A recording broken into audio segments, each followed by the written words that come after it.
የተወደዳችሁና የተከበራችሁ የኢትዮ ኒውስ ቤተሰቦች እንደምን አላችሁ? ሰላምታችን በያላችሁበት ይድረስ። እነሆ አዳዲስና ወቅታዊ መረጃዎችን አዘጋጅተን ወደ እናንተ ማድረስ ጀምረናል።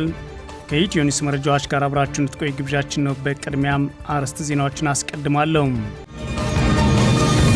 በአማራ ክልል የተለያዩ አካባቢዎች በአገዛዙ ጦርና ፋኖ ኃይሎች መካከል የሚደረገው ውጊያ ዛሬ መቀጠሉ ተሰምቷል።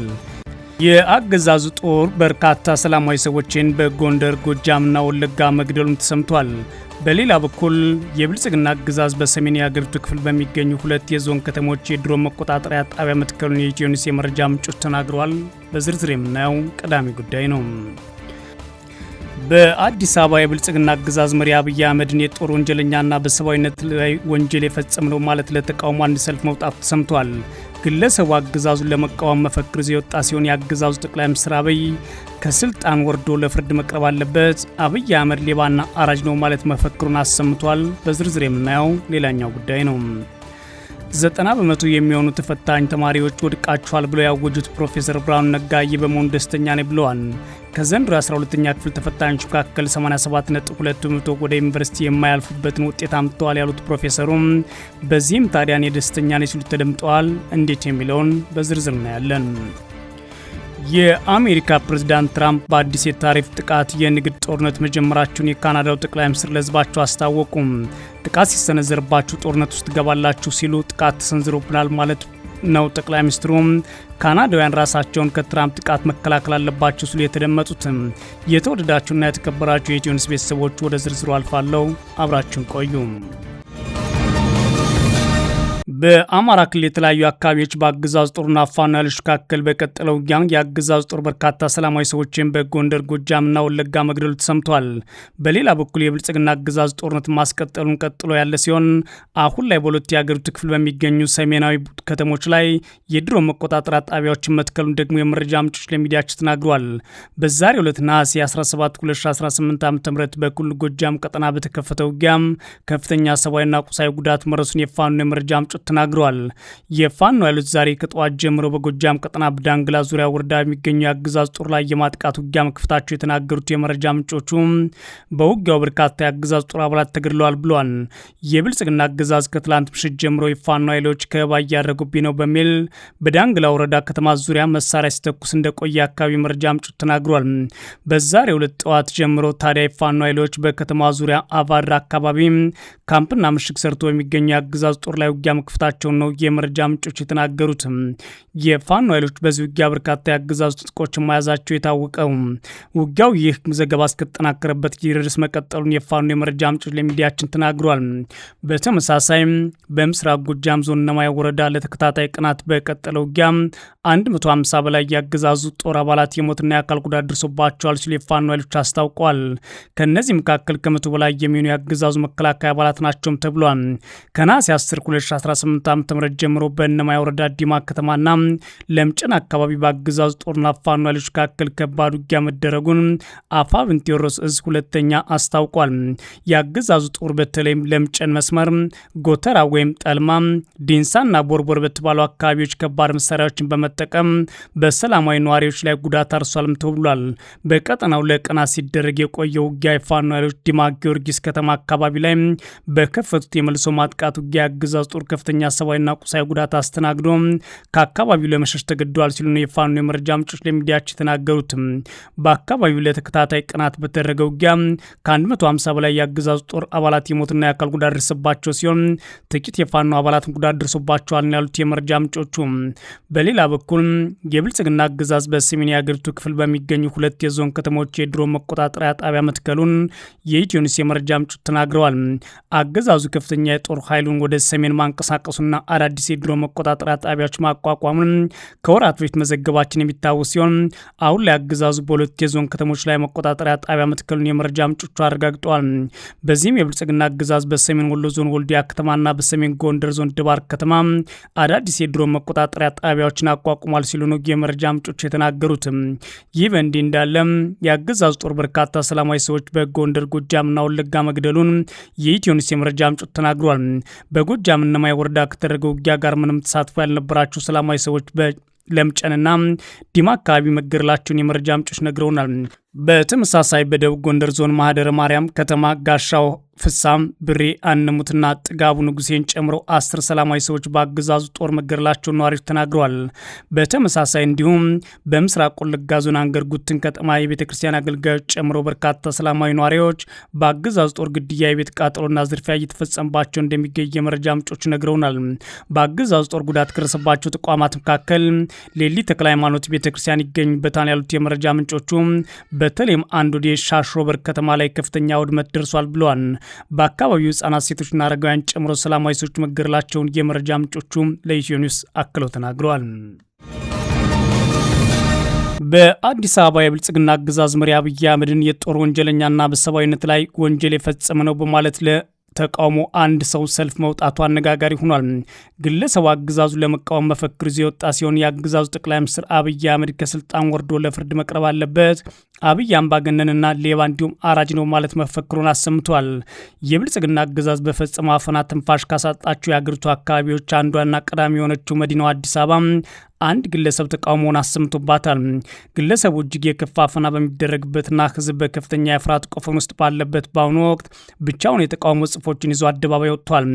ይህ እስካሁን በስም ያልተጠቀሰው ግለሰብ ትላንትና ነሐሴ 16 ቀን 2018 ዓ ም መገናኛ የተባለው የከተማዋ ክፍል ላይ ብቻውን ሰልፍ የወጣ ሲሆን የአገዛዙ መሪ አብይ አህመድ ከስልጣን እንዲወርዱ ጠይቋል። ግለሰቡ አብይ አህመድ ከስልጣን ወርዶ ለፍርድ መቅረብ አለበት በሚል መልእክት በጽሁፍ አሰራጭቷል። አክሎም ኤሌክትሪክ ኃይልን ለልማት ሳይሆን ለክሪፕቶ ከረንሲ በመዋል አብይ አህመድ እየፈጸመ ያለው ወንጀል የሀገር ክህደት ወንጀል ነው ማለት ሌላኛ መልእክቱን አስከትሏል።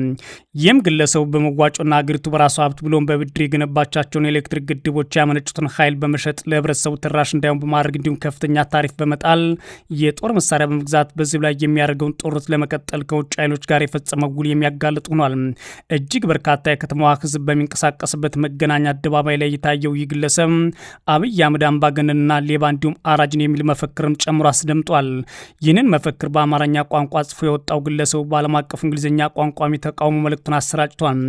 አብይ አህመድ መስት ጎ ማለት አብይ ከስልጣን መውረድና መልቀቅ እንዳለበት ሲጠይቅ አብይ አህመድ ሃዝ መስት ኮሚትድ ክራይምስ አጌንስት ሁማኒቲ ኤንድ ዋር ክራይምስ ሄንስ ሂ መስት ስታንድ ኦን ትሪያል በማለት ያገዛዙ ጦር ወንጀለኛና በሰብአዊነት ላይ በፈጸመው ወንጀል ለፍርድ ቀርቦ ሊጠየቅ እንደሚገባ የተቃውሞ መልእክቱን ጨምሮ አስተላልፏል።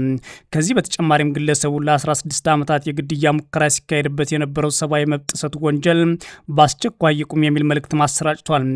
አገዛዙ በመላ አገሪቱ በምድርና በአየር በሚያደርገው ጦርነት የዜጎች ግድያ አስፋፍቶ በመቀጠለበት በዚህ ወቅት ለተቃውሞ የወጣው ግለሰቡ አብይ አህመድ አምባገነን ገዳይና አራጅ ነው ማለት መልእክቱን ያስተላለፈ ሲሆን ያገዛዙ አደረግኩት ያለውን ምክክር መቋጫ ላይ ነው ብሎ ድግስ ደግሰው በዋለበት ቀንና ባለበት በቅርብ ርቀት የተደረገ አስገራሚ የብት ጥያቄ ለብዙዎቹ መነጋገሪያ ሆኗል።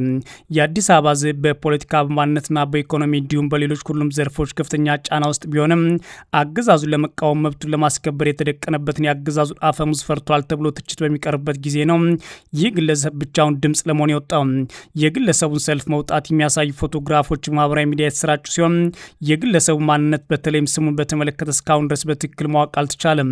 ለሰልፍ በወጣበት መገናኛ የተገኙ የአገዛዙ ፖሊሶች ግለሰቡን በቁጥጥር ስር ሲያውሉ የሚያሳይ ፎቶግራፍ ጭምር የተሰራጨ ሲሆን የአገዛዙ ፖሊሶች የደፋር መብት ጥያቄ ወዴት እንደወሰዱትና በምን ሁኔታ ላይ እንዳለ ግን ማወቅ አልተቻለም። ይህ ግለሰቡ መብት ጥያቄ ያቀረበው እጅግ ፍጹም አምባገነን በሆነውና ሰላማዊ ሰልፍን በነፍጥ በከለከለው የብልጽግና አገዛዝ ላይ በመሆኑ ብዙዎቹን ድፍረቱ እያነጋገረ ይገኛል።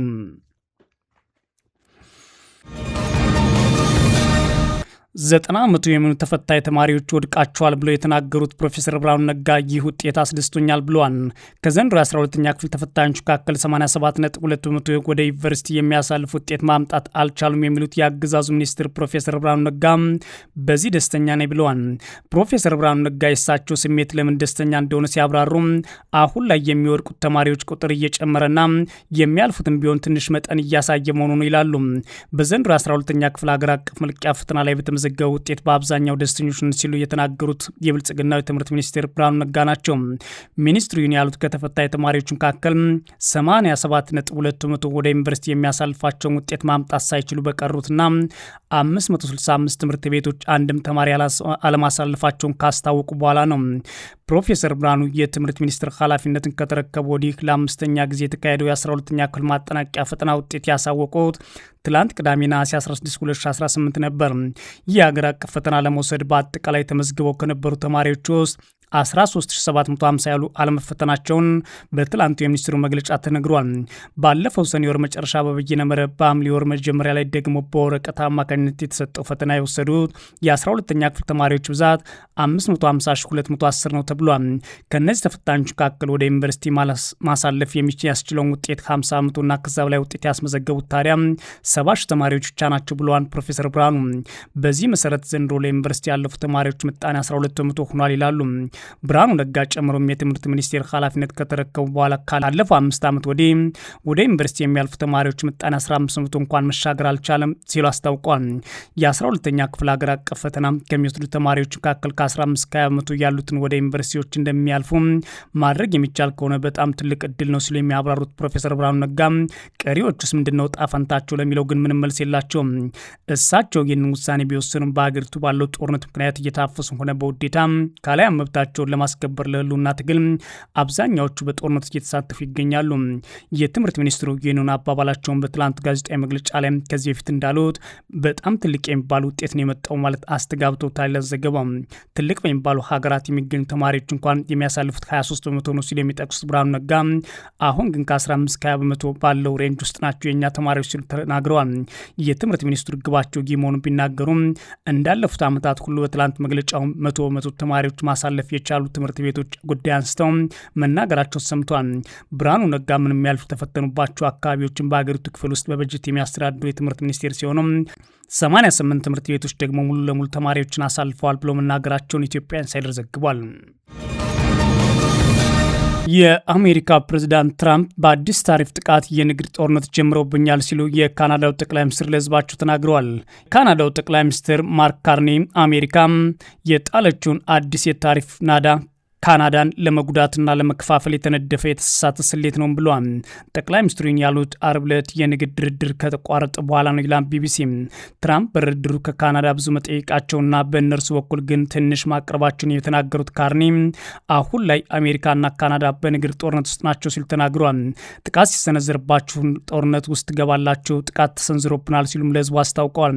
በዚህ ምክንያት ከመስከረም 8 ጀምሮ በብረት፣ በወተት፣ በኤሌክትሮኒክስ እቃዎችና በመሳሰሉት ላይ ከሀገሪቱ የሚገቡ ምርቶች ላይ በአሜሪካ ታሪፍ ልቅ ቀረጥ በመጣል ምላሽ እንደሚሰጡ አረጋግጠዋል።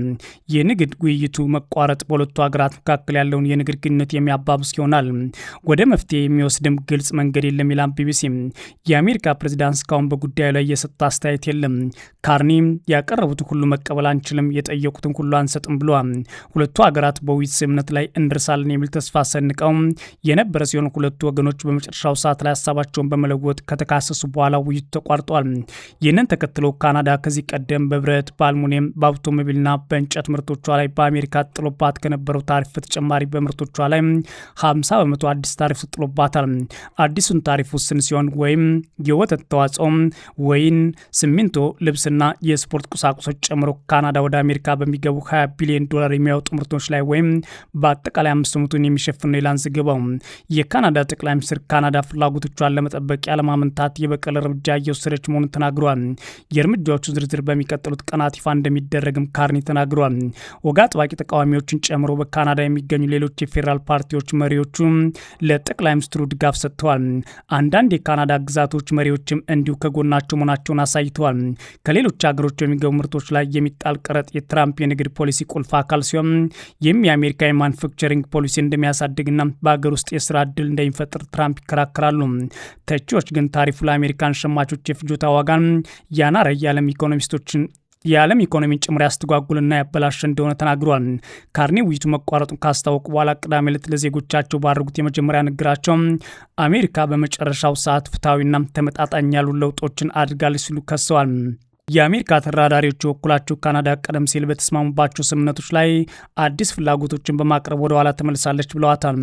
ውይይቱን ለመቀጠል ምንም አይነት እቅድ እንደሌለም የአሜሪካ የንግድ ተወካይ ጄምስ ግሬር ቅዳሜ ዕለት ለፎክስ ኒውስ ተናግረዋል። ጨምሮም አሜሪካ ከዚህ ቀደም በካናዳ ላይ ጥላው የነበረውን ታሪፍ ለመቀነስ ተዘጋጅታ እንደነበረም ጠቅሷል። የሁለቱ ሀገራት ተራዳሪዎች በካናዳ ብረትና አልሙኒየም ላይ የተጣለውን የአሜሪካ ታሪፍ ከ50 በመቶ ወደ 25 በመቶ እንዲሁም በካናዳ አውቶሞቢሎች ላይ የተጣለውን ቀረጥ ደግሞ ከ25 በመቶ ወደ 15 በመቶ እንዲቀንስ የሚያደርግ ስምምነት ላይ ለመድረስ ሲነጋገሩ እንደነበረም ተሰምቷል።